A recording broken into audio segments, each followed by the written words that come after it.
Hey, this is Ed Peterson. And this is John Kiltica. And this is the High Gain Podcast. The High Gain Podcast, Ed. John, what do we talk about? Oh, we talk about guitars and all kinds of stuffs. Yes, guitars, pedals, stuff like that. Where are you recording from, John? I am in a basement in West Seattle today, Ed. How about you? I am in a spare bedroom in lovely Palm Springs, California. In the melty desert. Oh my God, 118 today, John. I'm stoked. I don't know if you're just like iron-willed or dumb. Yeah, a little of both. You know what, John? No, what? We have a guest. We do? Yes. Guest, Joel Korte? God damn it. Never heard someone say my name so perfectly. From Chase Bliss Audio. Yep, that's me. Where are you recording from, Joel? So I live in St. Michael, Minnesota, which is a suburb of Minneapolis. And I'm just in a room with the door closed. I guess we call it the toy room here. It's just a, small 10 by 10 room. There's toys everywhere. There's shit everywhere. Yeah, I'm in here trying to close myself off from the madness that is my house. I need to clarify. Is it just because you like to have a 10 by 10 room full of toys, or do you actually have kids? I have 2 kids. That'd be awesome if this was just my thing. I have a 5-year-old and a 3-year-old. And so this is kind of the room where just everything sort of gets, sort of hidden, Just sweep it all into the toy room? Oh, one of them just came in here, but I think he noticed that I was doing something sort of, important. So he left right away. Yeah, I don't know. I've got a 18 and 21-year-old and a 10 by 10 toy room. We still have that. Really? They don't change much? Okay. You don't have to be rich to be my girl. You don't have to be cool to rule my world. Ain't no particular sign I'm more compatible with. I just want your extra time and your Beverages. beverages. See what we did there, Joel? Yeah, I think. Prince is from Minnesota, Joel. Oh, well, really? I wasn't aware of that. I feel like Minnesotans were overly proud of musicians. Sure. And so Prince, it's just off the charts. Oh, sure. We're proud. Hey, Joel, do you have a beverage? I do. What do you got? Well, okay. You know what? I have a beverage, but you guys have 3 beverages? Because we talked about this a little bit before. So You guys just give me like 1 minute. I'm going to go get 2 more. All right. I just have coffee and I just want us to be on like the same level, I love it. Do it. I'll be right back. I'm back. Oh, cool. Oh, hey, Joel. Hi. Did you get 3? Yeah, so I'm about halfway done with my cup of coffee. Is it black? Yeah, it's black. Nice. Great. A standard, a classic. Nothing wrong with it, No. I have a LaCroix sparkling water. It's a pamplemousse, I think is how you say it. Yes. Okay, so I got that one ready. And then just to mix it up a little bit, I have this really full flavored 2.6 carbs, 95 calories Michelob Ultra. Oh, It's just going to really hit the spot, Man. So it's like I have water and then I have kind of water with the Ultra. And then I have the coffee. that's great. Beer and coffee. Yeah. Well, I'm not going to probably like interchange them. I'll probably wait till I finish the coffee. And I don't know. I mean, there's a couple different strategies I'm toying around with here. Don't commit. You got to stay open. Yeah. What are you drinking, Ed? Similarly, I have a cup of coffee, black coffee, the classic. Everyone loves it. Yep. Then I have a Lucky Jack Nitro Cold Brew coffee. It says old school and it has a sailing boat, like one of those old schoonery kind of pictures on it. Mm-hmm. Uh-huh. Craft cold brew as it should be. Lucky Jack out of Las Vegas, Nevada. That's weird. Las Vegas. Yeah. And then I have a great big smoothie I made. It's got raspberries, blackberries, and a banana. Wow. It's an embarrassment of riches. Palm Springs, baby. Stay hydrated. That's a special group of beverages there. What about you, John? I have black coffee as well. Great. And I've got this Palm antioxidant super tea, pomegranate and lemonade flavor. Whoa. Yeah. And then I also have Soleil, which is the signature brand of Safeway, sparkling flavored pineapple water drink beverage. Yeah. You know, Orca Beverages is a old school soda company. They make these vintage sodas. We shout out Orca Beverages a lot. We drink them because we think they're delicious. Okay. And some fan sent them a mail and said, hey, you need to hook these guys up. And we left, and I got a photo from my neighbor, and they have this huge box from Orca Beverages that's waiting for me. It's almost making me want to cut my trip short. To go back and get the beverages? Yeah. So you guys have kind of made it then. That's sort of what I'm saying. Yeah. It's a pretty big deal. Yeah. I don't know if you knew that when you were coming on. I didn't know that. Everything's changed now. Right. Your older children, they must really respect you.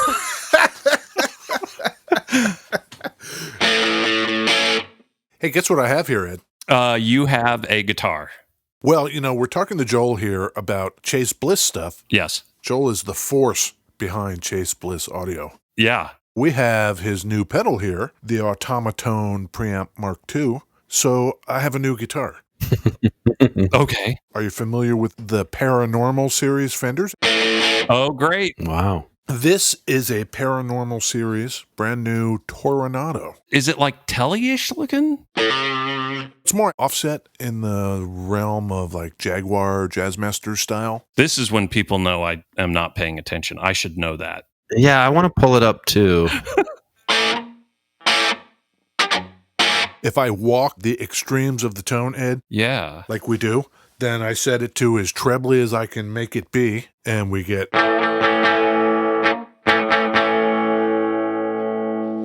pretty trebly. Was that tone up? Yeah. Okay. It has two humbuckers, two atomic humbuckers. Ooh.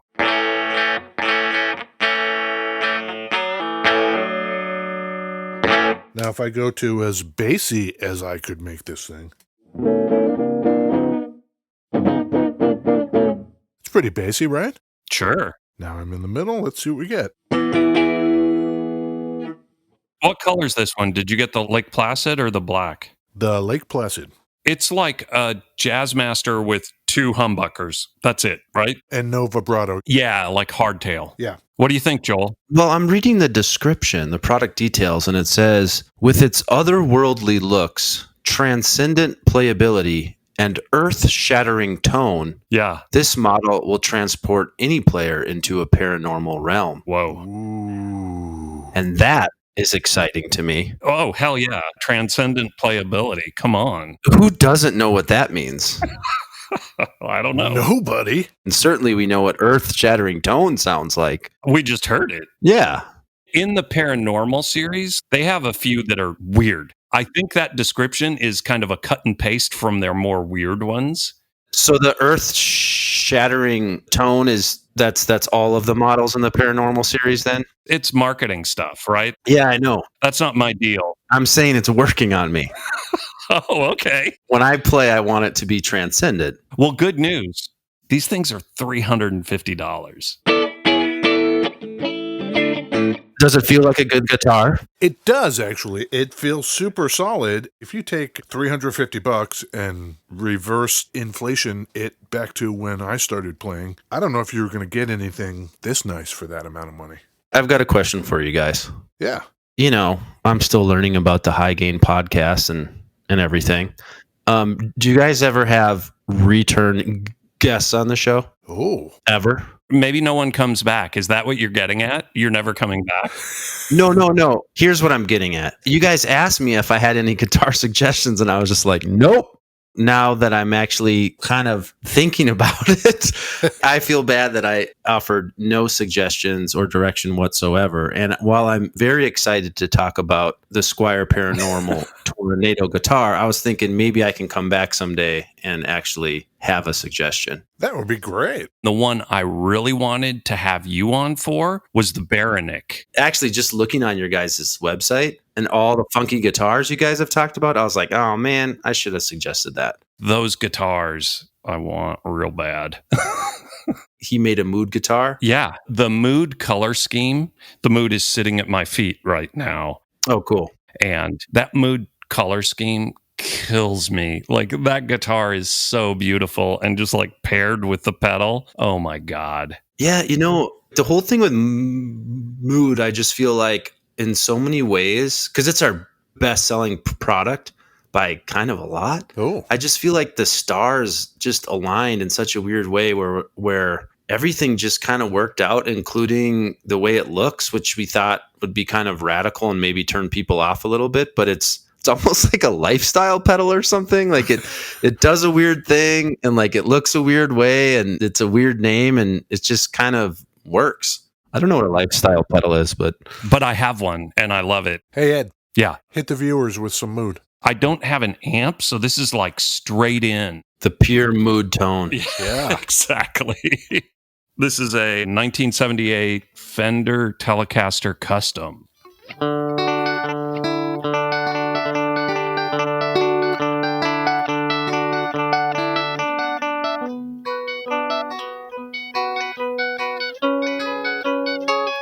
It does that, which I love. That is so great. I love that pedal. That's the slip mode. Man, this pedal kills me. I play it so much. That was another thing too. It's like, okay, we're figuring out the modes, and it's like, well, we're gonna have like a looping delay and a reverb and like a kind of a weird reverb. And then Dan at Old Blood, who's their DSP engineer, he's like, I've got this kind of weird thing I've been working on. What do you guys think about it? And he sent us an early version of the slip mode, and we were all like, dude. Because we already had the micro looping stuff on the Drolos side, and it just gave another angle to the pedal that was so special. I use the reverb, I use the delay, but like it effectively just lives in slip mode. There was a little discussion about what we should call slip mode, Yeah. and I was pushing pretty hard. I just wanted to call it mode. I just wanted to be like mode. I don't know why. I thought it was hilarious, but everyone else was like, I don't know about that. I don't know exactly even what slip is doing. I just love it. I think I took the time to understand it one day, but I forgot. How did it come to be, Joel, that you collaborated with the people you've collaborated with? Is that something you're seeing more and more of in the pedal world? I was never my intent to do collaborations or any of that. I liked making stuff on my own and making my own decisions and whatnot. And I had some people reach out to me before Brothers came out, but this guy named Peter Bregman, who ran this company with a partner called Resonant Electronic, had this idea of implementing some of his designs into, my digitally controlled platform. And we got together, and again, it was a little bit like mood, where I was like, oh my gosh, we could do your designs in my platform. I could design one channel and we could use your designs on the other channel, and we could have them work with each other. Like, the idea was just like there so quickly and got me so excited that I worked super hard on it. And I guess in that moment, I saw the advantages of working with people who are good at stuff that maybe you're not the best at, and like playing to each other's strengths.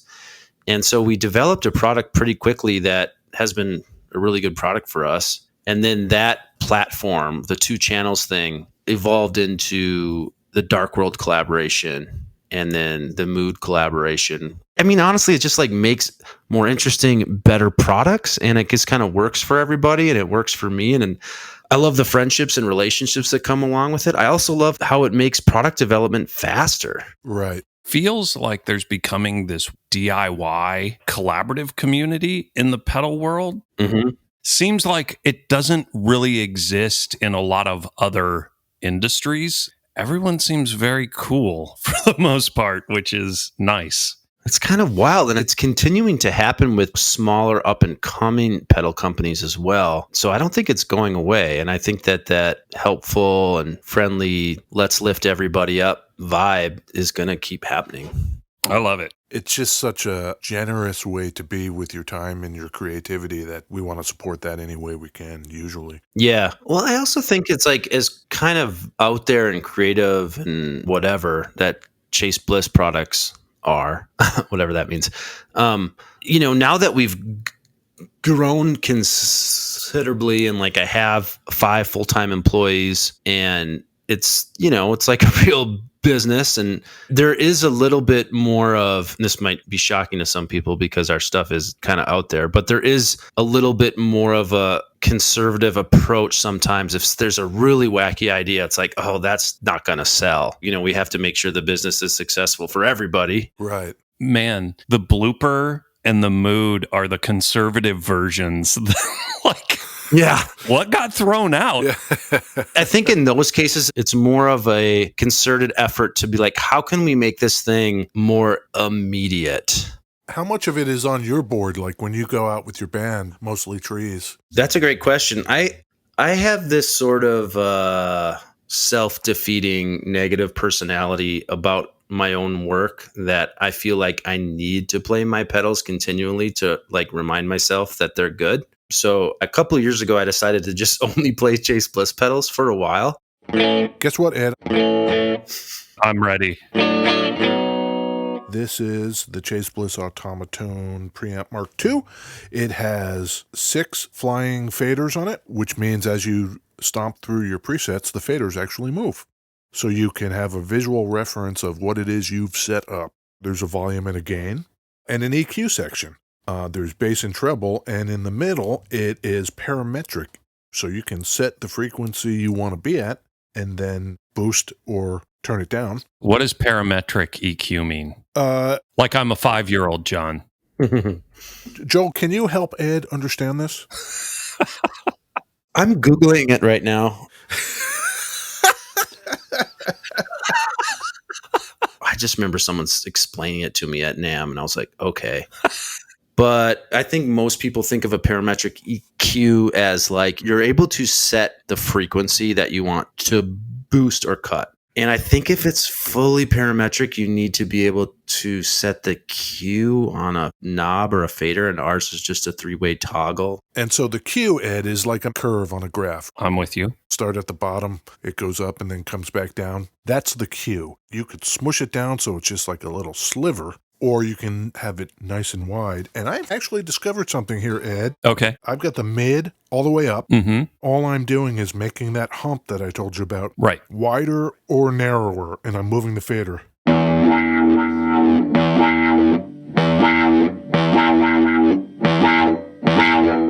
Pretty cool. Are there settings where you can automate the fader to like do that without manually doing it? Or is that just a MIDI setting? It's interesting because our normal classic pedal line is able to do automating stuff like that. And I decided with this line not to do it.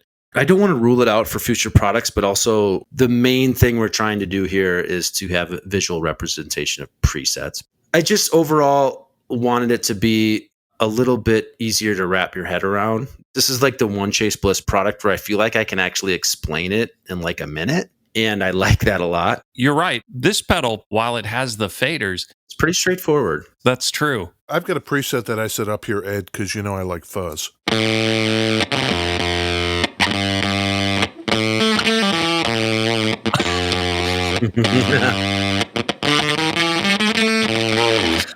That's awesome. I've got the gain cranked into a volume that's only at like 2 or 3. The button that goes with the fuzz side or the gain, you get off.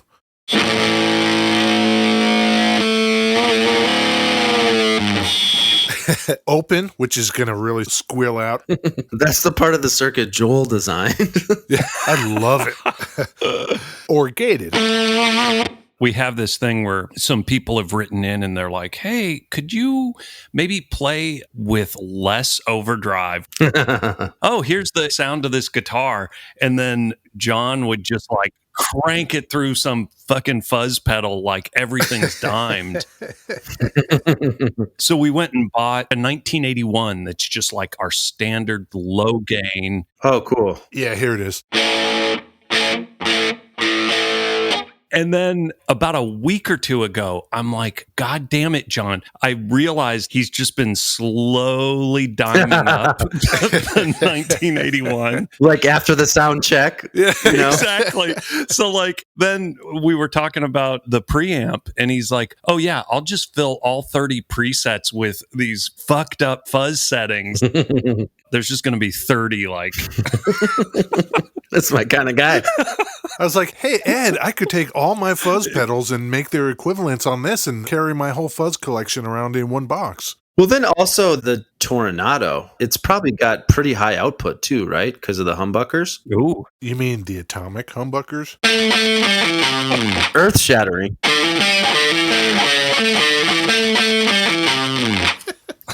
Do you know when the Toronado first came out? Anybody? 1968. That is very optimistic of you, Ed. Okay. 1998. Came out as part of their deluxe series. But in 2003, they discontinued it. That is the weird part about the history of this. Mm-hmm. There must be somebody at Fender who's like, man, I just can't give up on the Toronado. When did you say it was discontinued? 2003. Well, it's interesting though, because it's like Offset, I feel like has had such a renaissance in the last 5 years that they probably thought, geez, maybe if this came out now, people would buy it.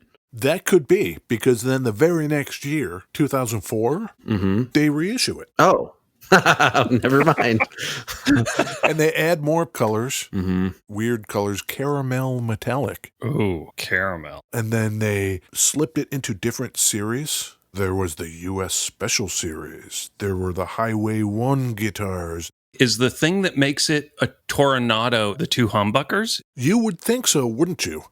Well, Except that in 2004, you could get it with two what they called Black Dove P90s. that makes sense. Like if it was two single coils, oh, it's a Mustang. And so I mentioned that they reissued all this crap in 2004. Later at the end of that year, they discontinued them.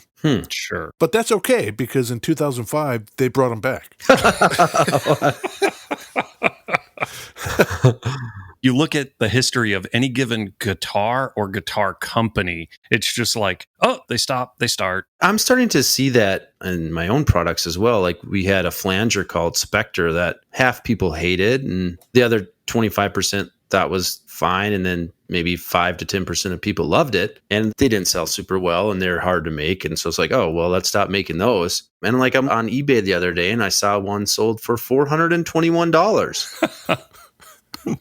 How much of your product line are you thinking about making again? Most of that sold out category is just supply chain issues from COVID-19. Like we're just having a tough time making anything right now.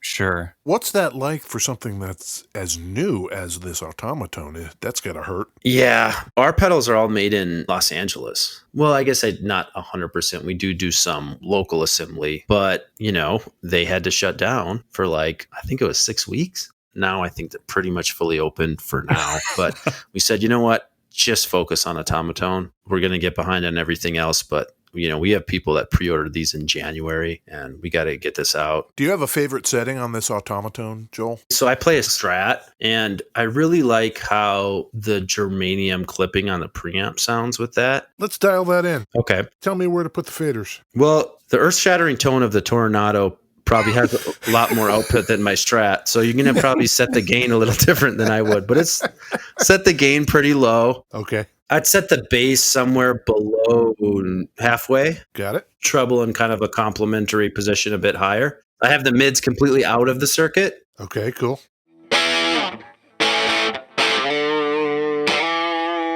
Wow, that is considerably less dirt than I had dialed into that, Ed. The John settings. Yeah.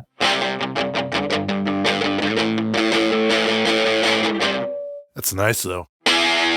In 2005, by the way, when they did reintroduce the Toronado for the millionth time, Yeah. it was part of what they called the Big Block series. Okay. They made the body mahogany. They put Seymour Duncans in it, and they took the pickguard off of it, and then they put a reverse L-shaped racing stripe down it. That was what I was waiting for. Of course. So you've got to think in 2005, blockbuster hit machine, don't you think? Oh, yeah. Yeah. It's got a racing stripe, John. Come on. Yeah. In 2006, they discontinued it. Again. 3, they cancel it. 4, it comes back. 4, they cancel it. 5, it comes back. And then 6, they cancel it again. Great. There are no more Tornados until this very year, 2020. Now it's the paranormal series. Who knows? Maybe it's here to stay this time. I got a feeling it's not. The funny thing, though, is these Squiers are very popular.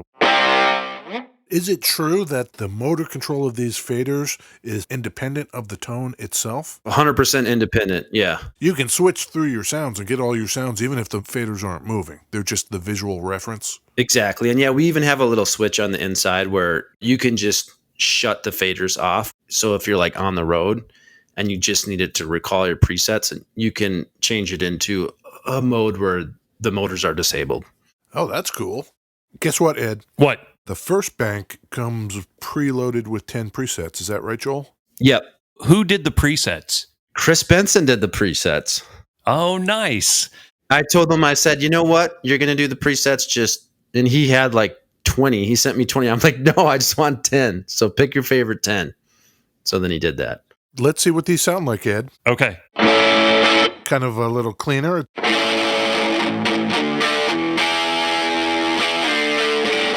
A little dirtier. Getting closer to John territory. Yeah. Getting closer. Ooh, crunchier.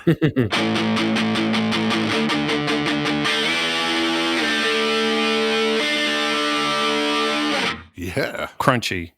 Have you heard the YouTube channel, seen any of the YouTube channel with Ola Englund? He does this like Will It Chug. Have you seen this? It's like a Swedish maybe guy, and he's very Scandinavian black metal kind of thing. Yeah, I've seen this guy. And he gets equipment in, and he's like, oh, will it chug? I just feel like sometimes when we're getting different gear in, we need the death metal dude to come in and like run some stuff through its paces too. See if it chugs. Exactly. Will this thing chug, John? Let me go into the preset I made.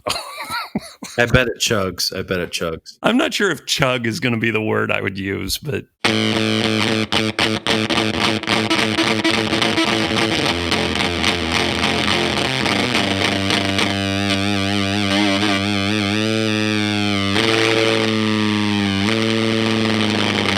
That is John in a nutshell, right there. I love it. That tone is John. Splatty. That's great. I love it. Are there any like pedal companies or designs that right now you're just like, that's the next thing? Well, there's this pedal that came out a few months ago by a pedal company I'm a fan of called Hologram Electronics. Oh, God. Yeah, their new thing's called the Microcosm, and I don't have one yet, but I will get one, and it looks really, really cool. Yeah. What about up in Minnesota there, or Minneapolis in particular? What's the ecosystem like there for effects builders? That's interesting. You know, obviously ZVEX is here. I worked for ZVEX, but now Tom Majeski, who owns and runs and designs the stuff for Cooper Effects, he lives here now. You know, that's really cool. Yes. We also have, well, it's not like a pedal company, you know, per se, but Otherload Audio Supply is a distributor for boutique pedal brands. That's Sayer Payne who runs that. The coolest name ever, Sayer Payne. Sounds like it's made up. Bond villain. Yeah. Yeah, but like he's a distributor for 1981, Alexander Pedals, Benson, Cooper Effects, Fairfield Circuitry, GFI Systems, Ranger Effects, Greer Effects, Spaceman, Subdecay. Like he's doing stuff, you know. Is Henrietta up in your neighborhood? Oh, yeah. Yep, Henrietta too. Yeah, I love that guy. Have you been to Walker, Minnesota? I've been to Walker, but I can't remember why. Probably because of the leeches. Leech Lake? The leeches, of course. Yeah, that's why I went.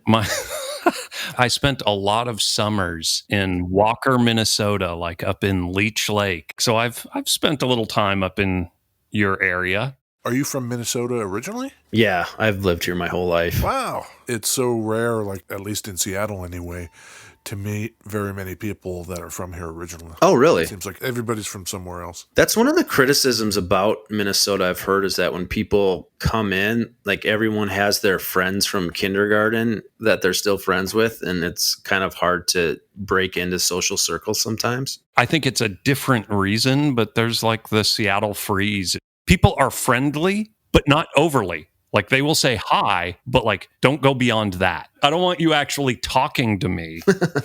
I saw a cartoon that was one panel, and it was just two dudes facing each other. One dude is from Seattle, one dude is from New York. And the Seattle guy is saying, pleased to meet you. Yeah. But he's thinking, fuck you. And the New York guy is saying, fuck you, but he's thinking, nice to meet you. Yes, that is Seattle. So is there anything else you want to hit us with, Joel? No, I just want to hang out again when the Maris collab comes out, and I think that'll be a lot of fun. I'm still very hopeful it'll come out this year, unless the world gets destroyed or something. We can make it. We can do it. Hey, John. Hey, Ed. I've finished all my beverages, and I'm going to try not to pee my pants, so I'll be right back. Nailed it. Do you know the web address for Chase Bliss, Ed? Off the top of your head? It's a test. Oh my gosh. I mean, chaseblissaudio.com? That's correct. You're also on the Instagrams and the Twitters. Go to the Twitters. We are on the Twitters too, and the Facebooks. We are on LinkedIn. We're on Pinterest. You guys are not messing around. Oh my God, we're everywhere. Thehighgain.com. I'm going to go ahead and follow you on Twitter right now. Oh my God, we've made it, John. We did it. Oh, and you guys even retweet some of my stuff. You guys are a bunch of sweethearts. Oh, you kidding? Of course we do. We must officially thank Joel Korte for visiting with us. Thank you very much, Joel. Thanks for having me, guys. I had a blast. So did we. We were looking forward to this. Sweet. All right, then. Bye, Ed. Bye.